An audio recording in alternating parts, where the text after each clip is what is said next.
Секторот за внатрешни работи во Струмица, надворешна канцеларија за криминалистички работи во Ландово, до основното јавно обвинителство во Велес поднесе известување поради основано сомневање за сторено кривично дело полов напад врз малолетник кој не наполнил 14 години, предвидено во член 188 од Кривичниот законник на Република Македонија.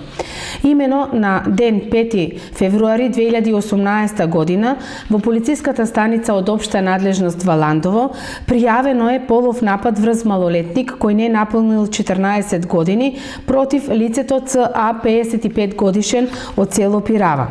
Од страна на јавен обвинител во Велес дадени се насоки за постапување, извршен е разговор со дете жртва на полово дејствие во присуство на родител и социјален работник. По наредба на Основното јавно обвинителство во Велес, пријавеното лице на 6 февруари 2018 година е лишено од слобода и предадено во Основното јавно обвинителство во Велес за прибирање на информации со цел на времено откривање, разјаснување и докажување на пријавеното кривично дело. По наредба на судија на претходна постапка, на пријавениот му е одредена мерка притвор во траење од 30 дена.